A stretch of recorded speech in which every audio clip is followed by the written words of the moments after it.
Welcome to the Deep Dive, where we cut through the noise to bring you the insights that truly matter. Yeah, thanks for having me. Today, we're plunging into the world of XRP, a digital asset that's been at the very heart of both groundbreaking innovation and, well, some pretty intense controversy. Definitely. Our mission: to peel back the layers, understand its foundational tech, its unique economic engine, and its ambitious real-world ambitions. And it's a landscape often misunderstood, plagued by a lot of misinformation. Right. So our goal today is to really get to the core. Right. We're going to break down its architecture, dissect its economics, and unpack the high-stakes legal battles and the competitive environment that truly define XRP's, singular place in the digital economy. Sounds good. Get ready for some serious clarity, because there's definitely a lot more to it than just the headlines. Okay, let's unpack this right from the start, because even for those of us deep in the crypto world, there's often this persistent source of confusion. We hear Ripple, XRP Ledger, and XRP Asset used almost interchangeably sometimes. Can you help us really untangle this triad? Tell us what each part is and, why that distinction is so crucial. Absolutely, and you've hit on the most fundamental point right there. A precise distinction here is absolutely critical, especially when you start looking at the legal stuff and the decentralization arguments that really define XRP. Okay. So first, you have Ripple. This is a private financial technology company, founded back in 2012, initially called OpenCoin. Right, OpenCoin.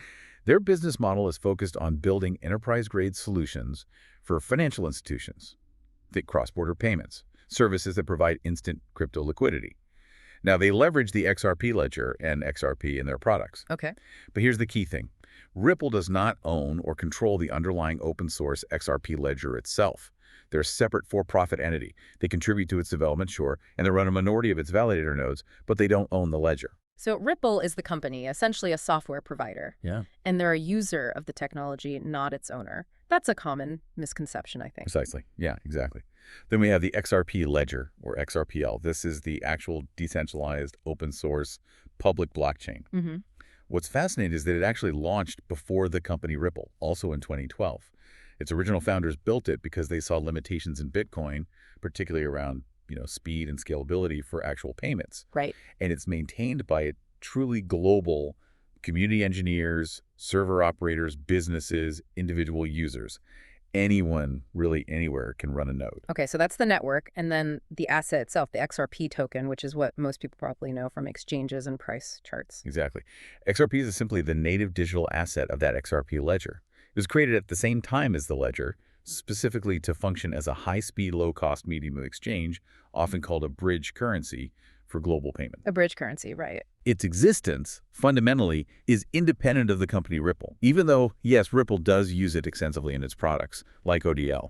I can see how that clear separation, even if it gets confusing sometimes, wasn't just like a semantic argument, especially when Ripple faced the SEC. Yeah. How did that distinction play into their legal defense? Oh, it was absolutely foundational. Yep. It became a cornerstone of Ripple's defense against the SEC's claims. Right. The court's pivotal ruling, the one that said programmatic sales of XRP on public exchanges were not securities transactions, that was based precisely on this distinction. How so? Well, the reasoning was that buyers in those transactions were interacting with an anonymous, decentralized market on the XRPL.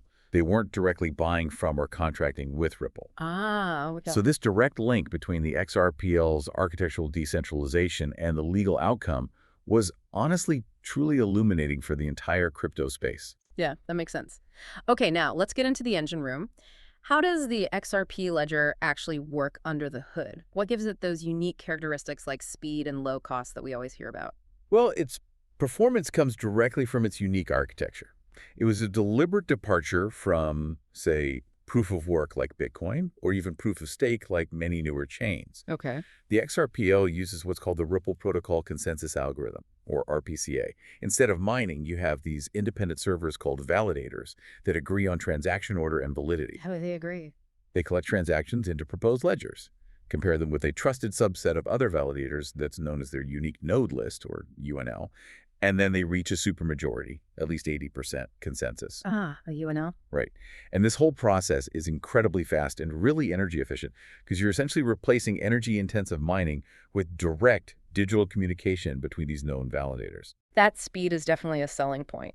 Can you give us some hard numbers? Like, what does fast actually mean here compared to, say, Bitcoin or even traditional banking?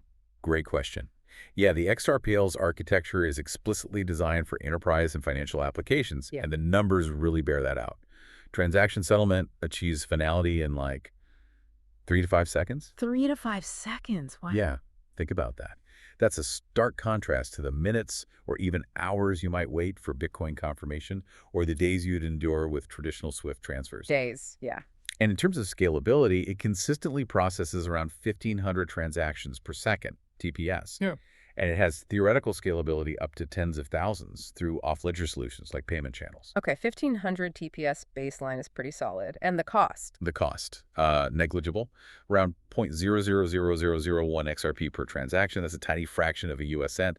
And this small fee, importantly, is burned. Burned, meaning destroyed. Exactly. Permanently destroyed, removed from supply. Right. It's not paid to validators. It acts as this clever sort of anti-spam mechanism for the network. Interesting. So it's not just a lightning-fast payment rail, then. It sounds like the XRPL was built with more sophisticated functions in mind right from day one. What else can it do? That's spot on. Yeah. Yeah, it wasn't just designed for simple transfers.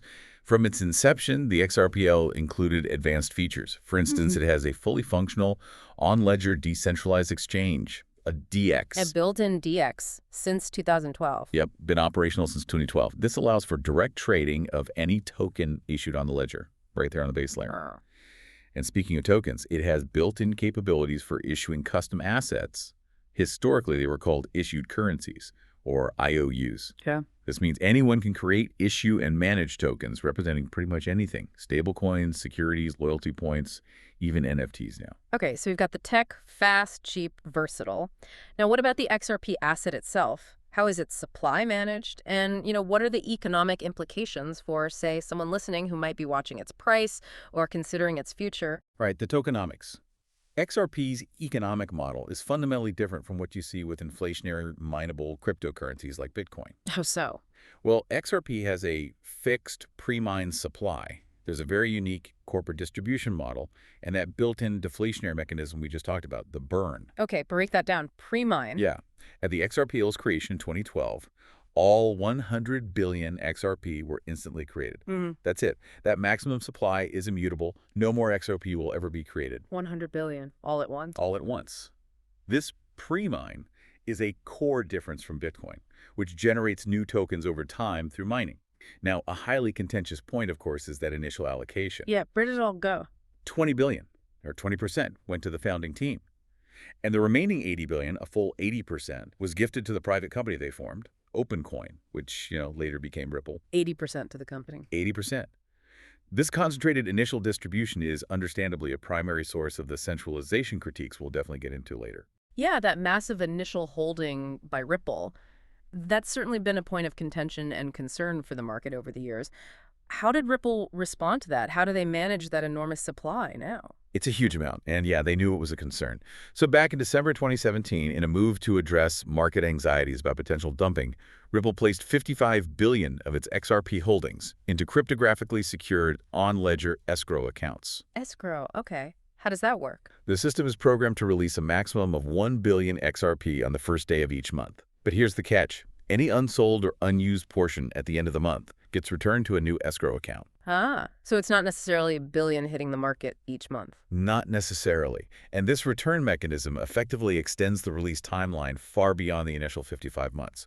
Just for context, as of July 2025, about 35.9 billion XRP still remained in escrow. Still a lot. A lot. When you combine that with other holdings, Ripple still effectively controlled roughly 39–40% of the total supply. So on one hand, Ripple portrays this as, responsible stewardship, aiming for stability and transparency. Right.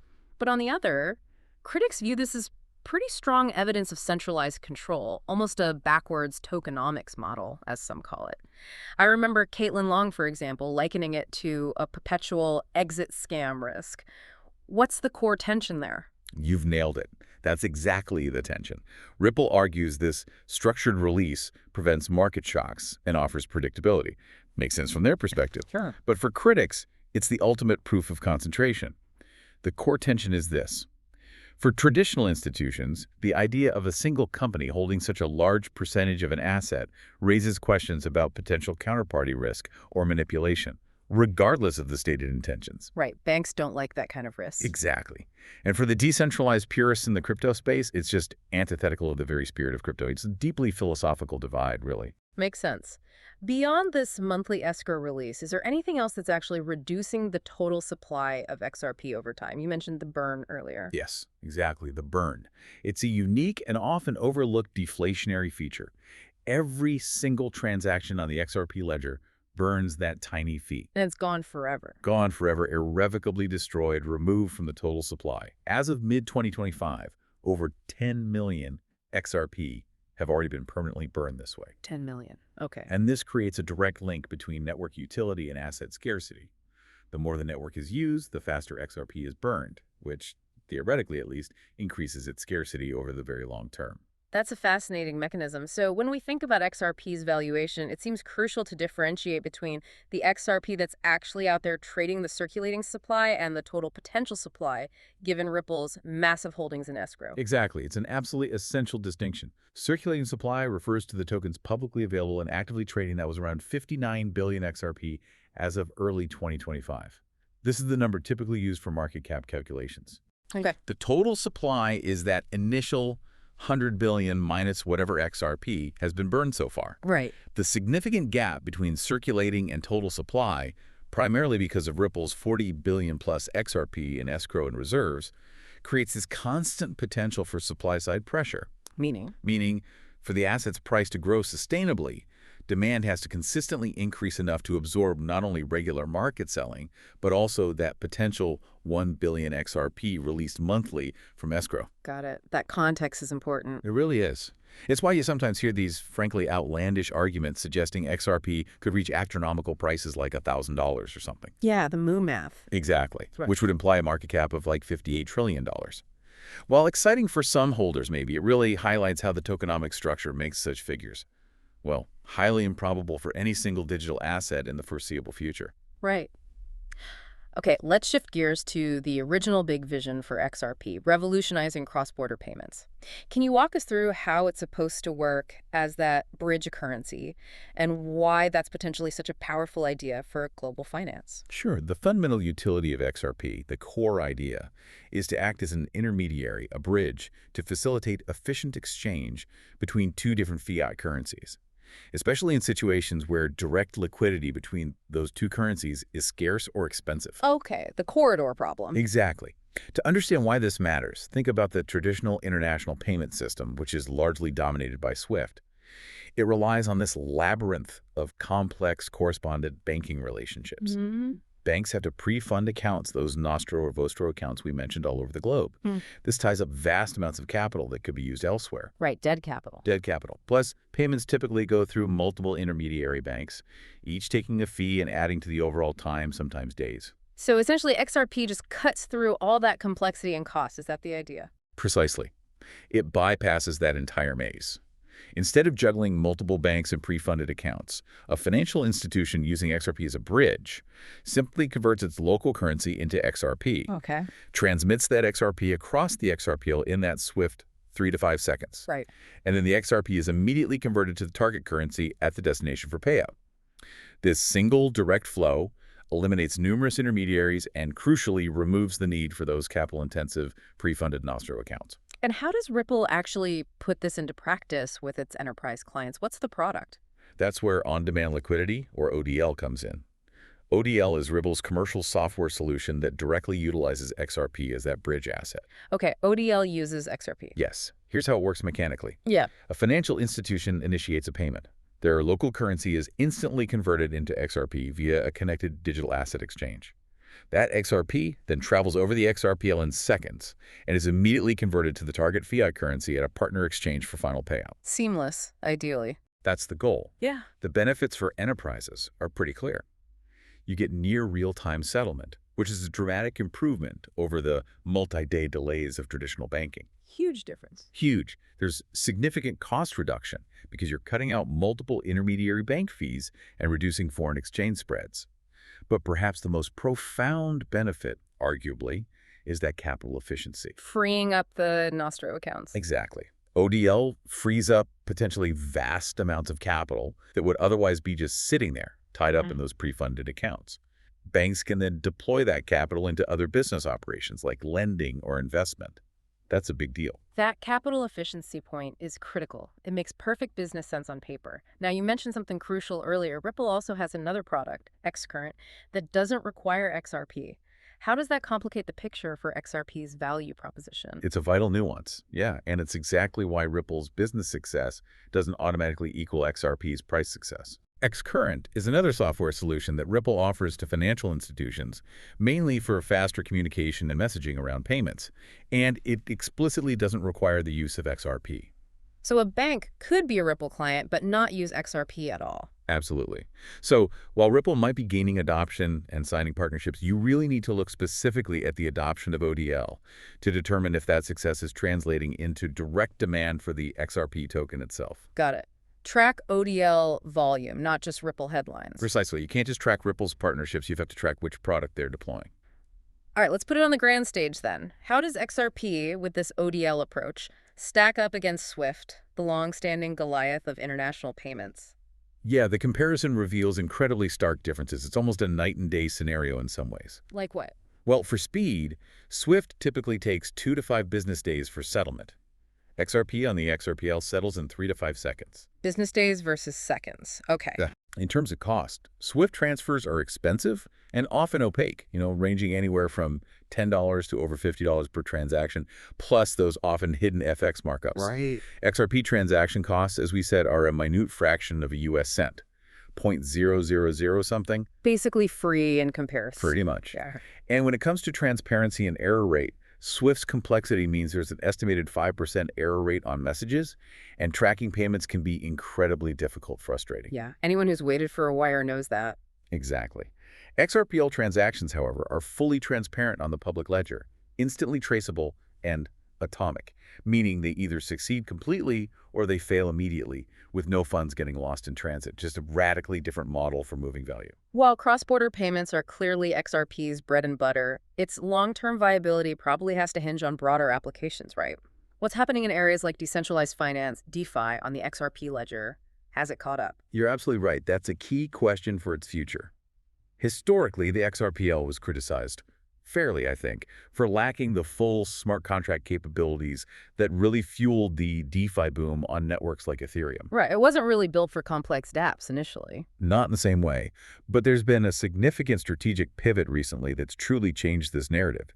In June 2025, an Ethereum virtual machine, or EVM-compatible sidechain connected to the XRPL actually went live on its mainnet. An EVM sidechain connected to the XRPL. That sounds huge. It is absolutely huge, yeah, for interoperability and especially for attracting developers. It means Solidity smart contracts, the main programming language of Ethereum, and all those familiar Ethereum development tools can now be used on an XRPL interoperable network. Wow. Okay, so that potentially opens up a whole new world for XRP's utility beyond just payments.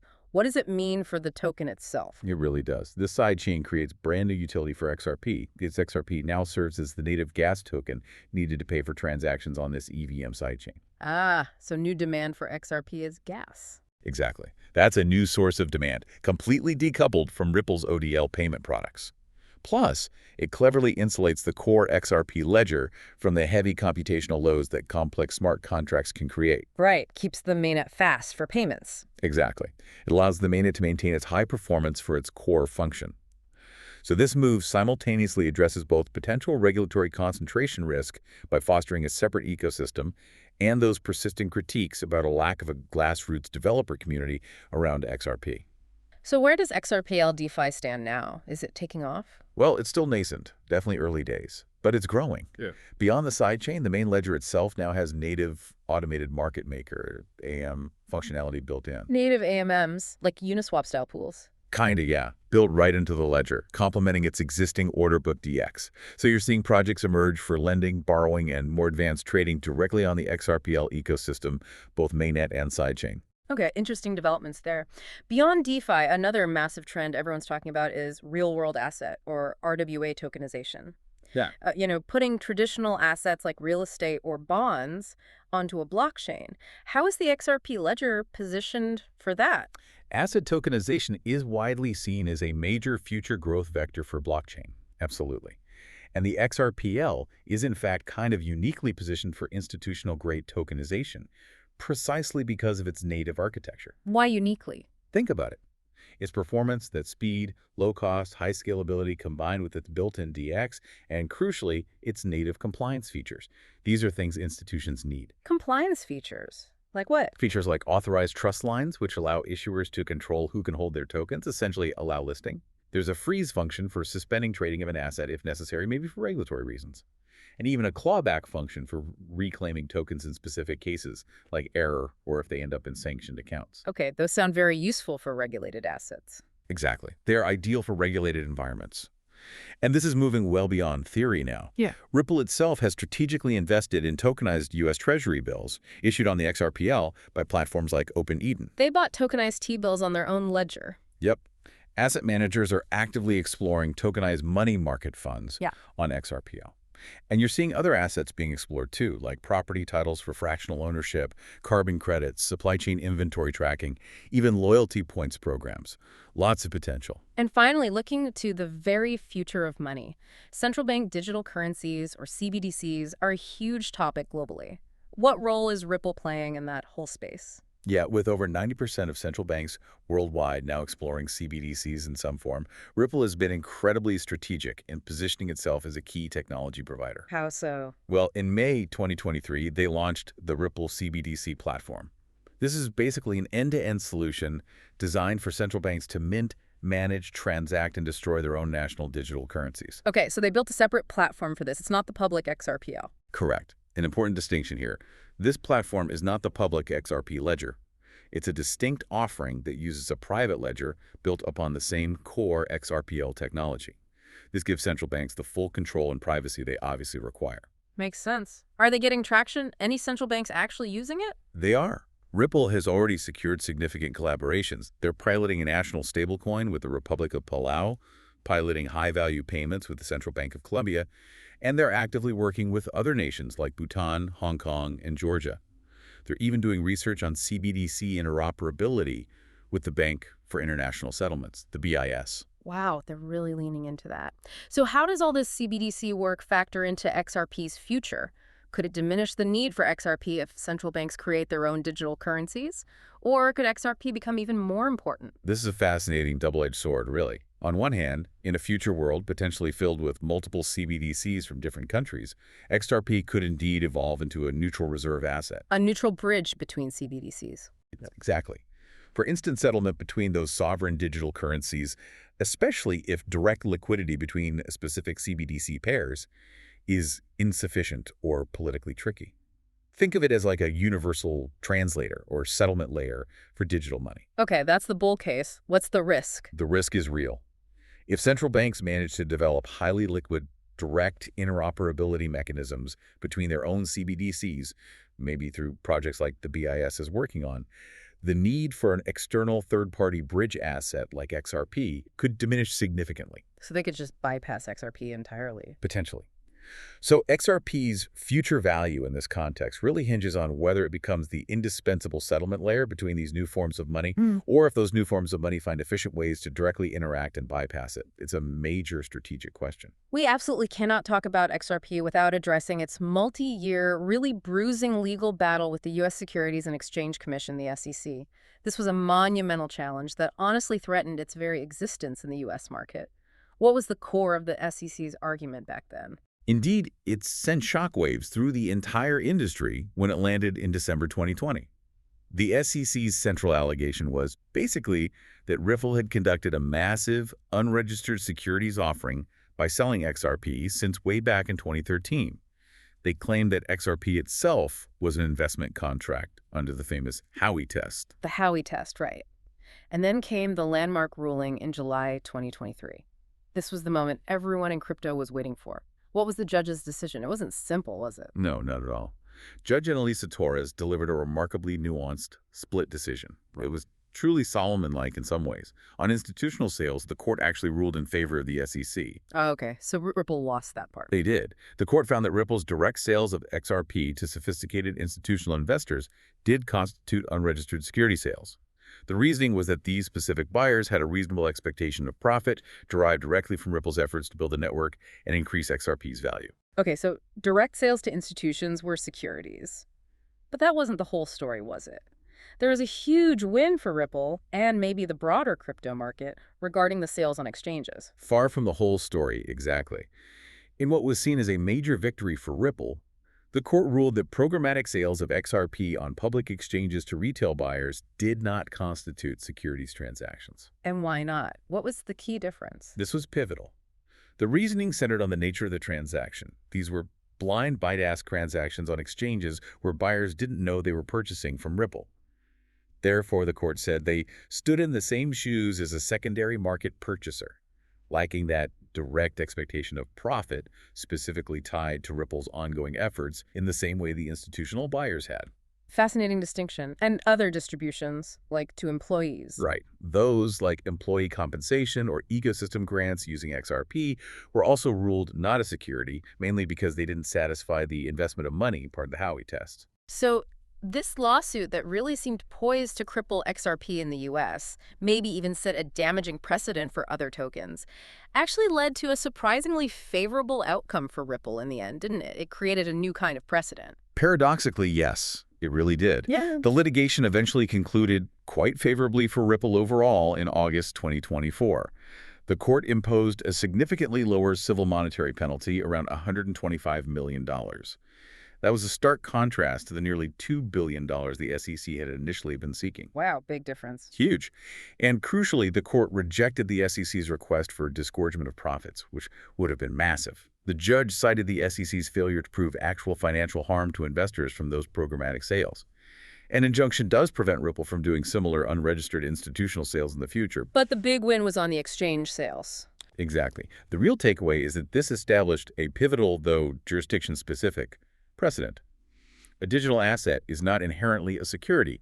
Its classification depends heavily on the manner of sale and the specific context of the transaction.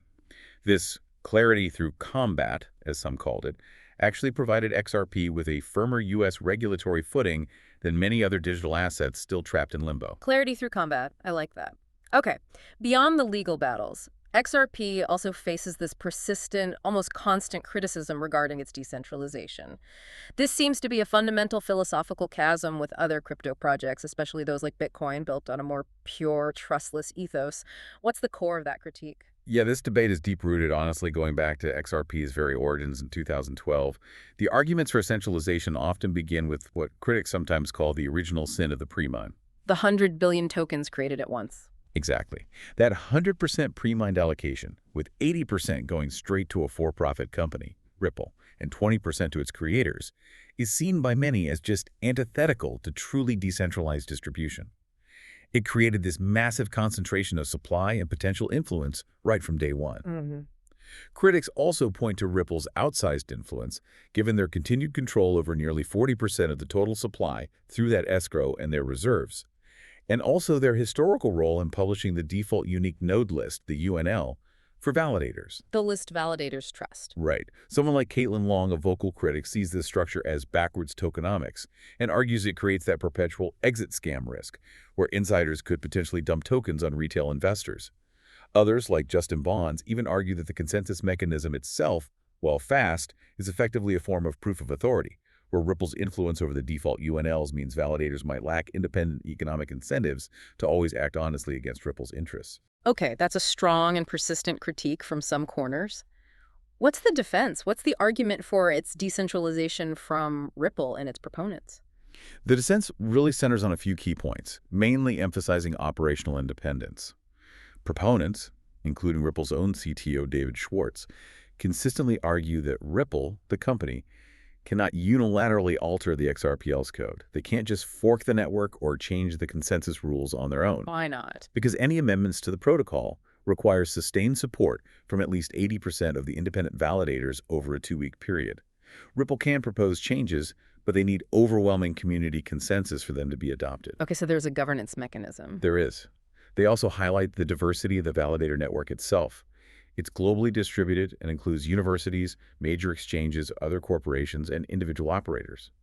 Ripple itself runs only a small minority of these nodes, less than 5% usually. And finally, someone like attorney John Deaton, who became a prominent XRP advocate during the SEC case, argues strongly that Ripple's ownership of the XRP asset does not grant it special privileges or control over the decentralized network's consensus process itself. He separates token holding from network control.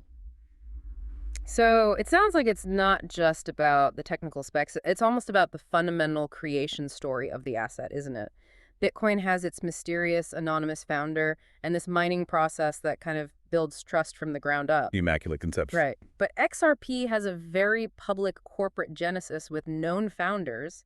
Does that create an inherent trust hurdle, especially for traditional institutions looking at it? Absolutely. I think you've hit the nail on the head there. Yeah. It's less a purely technical argument at this point and more a clash of these creation myths and underlying philosophies. Right. Bitcoin's anonymous founder and proof-of-work system inherently foster a kind of libertarian, trustless ethos. Mm. The idea is you don't need to trust a company, just the math and the code. XRP's corporate genesis, its known founders, and its explicit strategy of partnering with the existing financial system creates a different kind of institutional skepticism. For many banks, that perceived counterparty risk in XRP's corporate-linked model is precisely a hurdle that Bitcoin, by its very design, largely avoids. Interesting. The profound challenge for XRP looking forward is to generate such compelling utility, such undeniable performance and cost savings, that it ultimately overcomes this deep-seated skepticism, a skepticism rooted firmly in its origins and its close ties to a single corporate entity. That's a brilliant way to frame it. Now, let's zoom out and look at the bigger picture. How does XRP truly stack up against other players in this incredibly dynamic space? We're talking both its crypto peers and the traditional financial giants it aims to disrupt. Yeah, XRP sits at this unique intersection, so we really need a multifaceted comparison. Let's look at it against, say, digital asset peers like Bitcoin and Ethereum, and then the legacy incumbent it's often compared to, SWIFT. In terms of raw transaction speed, XRP, at that 3 to 5 seconds finality, significantly outperforms Bitcoin's average of roughly 10 minutes. Ethereum's 12-15 seconds for Layer 1 finality, and of course Swift's lengthy 2 to 5 business days. No contest on speed. Not really. For average transaction costs, XRP, hovering around 0.0002, is vastly cheaper than Bitcoin's variable costs, which can spike over $1 or much more during congestion. Ethereum's often volatile gas fees ranging from $1 to $50 plus sometimes, and Swift's hefty $10 to $50 plus per transfer. Again, huge difference on cost. Huge. And for transactions per second, or TPS, XRP's baseline of around 1,500 far outstrips Bitcoin's roughly 7 TPS and Ethereum's 1,530 TPS on Layer 1. Okay, so the numbers look impressive for payments. They do. This clearly illustrates XRP's specialization and, frankly, its technological edge specifically for payment use cases. However, it's important to remember that this comes from deliberate architectural trade-offs that result in that different trust model we discussed, and a less developed, or at least historically less developed, general-purpose smart contract ecosystem compared to something like Ethereum. Right, trade-offs everywhere. That comparative analysis really crystallizes XRP's strengths in specific areas.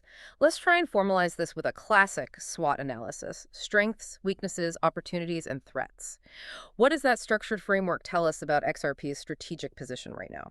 Yeah, SWOT is an excellent way to consolidate everything we've discussed. For strengths, number one has to be its superior payment technology. There are clear technological advantages in speed, cost, and scalability specifically for global payments. Second, it has defined real-world utility, particularly within Ripple's ODL product, and that's backed by a well-funded corporation actively pursuing enterprise adoption. Third, there are those growing institutional and sovereign partnerships, especially in the CBDC space where Ripple's a leader. And fourth, that partial regulatory clarity in the U.S. from the court ruling gives it a legal certainty few other digital assets currently possess there. Okay, those are strong points. What about the other side? Weaknesses. On the weaknesses side, those centralization concerns and that persistent trust deficit, rooted in its origins and Ripple's large holdings, are significant hurdles, especially for institutional trust. Right, the philosophical gap. Exactly. There's also the potential decoupling of Ripple's business success from XRP's token value. Remember, Ripple's X-current product doesn't require XRP, so the company's success isn't perfectly correlated with demand for the token itself. Good point. And then there's that escrow supply overhang. That large portion of the total supply still locked in Ripple's escrow creates this constant potential for ongoing sell-side pressure on the asset's price. Okay, so what does this landscape tell us about where XRP might be headed? What are the biggest opportunities for it to capture, and what are the major threats that could derail its progress? The opportunities are genuinely massive. First, the addressable market. The multi-trillion-dollar global cross-border payments and remittance market is just enormous and ripe for disruption. Trillions, yeah. Second, ecosystem expansion through that new EVM sidechain and the focus on real-world asset tokenization opens entirely new avenues for utility and demand, diversifying its value proposition beyond just ODL payments. Third, it's incredibly well-positioned technically to become a neutral bridge asset for CBDCs if that use case materializes. And fourth, Ripple's aggressive early push into CBDC platforms gives it a strong first-mover advantage in what could become a colossal future market. Lots of potential upside. What about the downside, the threats? Significant threats exist too, absolutely.